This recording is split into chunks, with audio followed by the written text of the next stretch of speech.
آج سے 1 صدی قبل جب چائنا میں زلزلہ آیا تھا تو لاکھوں لوگ جو ہے وہ ملبے تلے دب گئے اور خاک کا ڈھیر بنے تھے، اور ایک بہت بڑی بلڈنگ جب وہ نیچے گرتی ہے تو اس کے ملبے کو اٹھایا گیا تو کافی دن لگ گئے اس ملبے کو اٹھانے کے لیے، لیکن ایک جگہ دیکھا گیا کہ وہ سل تھی، اس کو اٹھایا تو نیچے ایک چھوٹا سا بچہ ہے اور ساتھ ایک خاتون ہے اور دونوں بے ہوش ہیں۔ انہیں وہاں سے اٹھا کے ہاسپٹل لے آئے اور اس خاتون کو ہوش آئی تو اس سے لوگوں نے سوال کیا کہ ہم نے ایک عجیب کام دیکھا ہے کہ تیرے ہاتھوں کی انگلیاں جو تھی وہ زخمی تھی، سارا بدن تو تیرا محفوظ ہے، تو تیری یہ 10 انگلیاں ہیں یہ ساری زخمی تھی، اس کی وجہ کیا ہے؟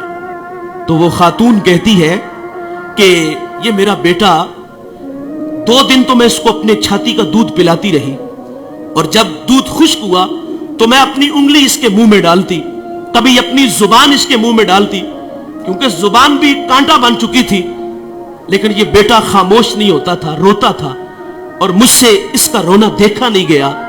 اور وہ خاتون کہتی میں اپنی انگلیوں کو کاٹتی، اس کو چباتی، اور جب خون نکلتا تو میں اپنے بیٹے کے منہ میں انگلی رکھ دیتی، اور میں نے اتنے دن اس بیٹے کو اپنا خون دے کے اس کی جان بچائی ہے۔ اور یار ماں اپنا خون دینے کے لیے بھی تیار ہے، ماں کتنی اولاد کے لیے محنت کرتی ہے، سلائی مشین چلا رہی ہے، گھر میں فٹ بال سی رہی ہے، اور بوڑھا باپ فیکٹریوں میں دھکے کھا رہا ہے۔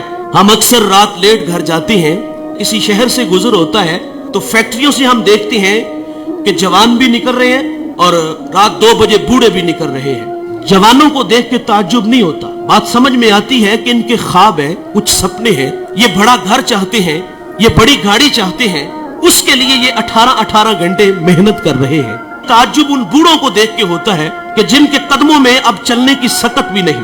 یہ وقت تو خدمت کروانے کا تھا، لیکن یہ فیکٹریوں میں دھکے کھا رہے۔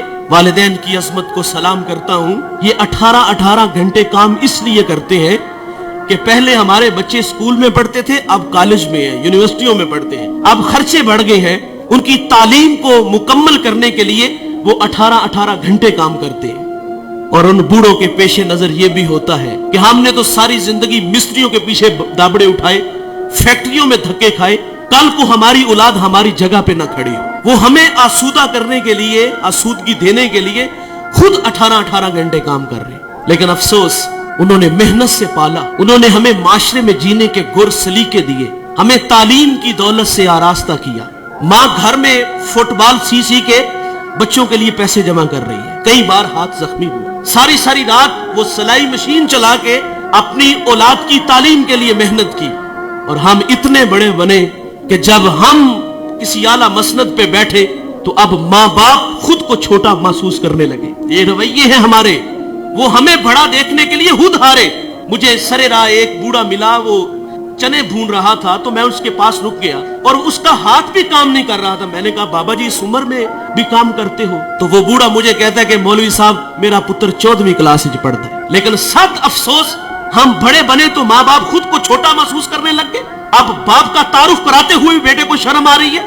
او بھائی، تم علامہ ہو، تم مفتی ہو، تم بہت بڑے پیر ہو، تم بہت بڑے سیاستدان ہو، پورے ضلع کے تم مالک ہو، لیکن صاحب جب گھر آیا کرو نا تو یہ سارے سٹار، یہ سارے اعزازات اتار کے آیا کرو۔ جب گھر میں داخل ہوا کرو تو وہی 25 سالہ پرانا ببلو بن کے آیا کرو۔ امام اعظم ابو حنیفہ رحمت اللہ علیہ، کتنا بڑا نام ہے، آپ کے استاد حماد رحمت اللہ علیہ کی مسند پہ بیٹھے ہوئے ہیں، آپ کا فتویٰ چلتا ہے، اور ماں امام اعظم کو وہی بچپن کا وہ جو ہے وہ بھولا بالا بیٹا سمجھتی ہے، اور ماں اکثر کہتی کہ مجھے یہ مسئلہ درکار ہے، یہ میں نے مسئلہ پوچھنا ہے، فلاں جگہ ایک بوڑھا عالم ہے، چلو اس کے پاس مسئلہ پوچھنے چلتے ہیں۔ بیٹا یہ نہیں کہتا ماں میں خود بہت بڑا عالم ہوں، ماں نے کہا اس عالم کے پاس جانا ہے تو امام اعظم سواری تیار کرتے، ماں کو اس پہ بٹھاتے اور خود نکیل پکڑتے اور آگے آگے خود چلتے، اس عالم کے پاس جاتے، دستک دیتے، وہ باہر آتے تو اس کی حیا سے نگاہیں جھک جاتی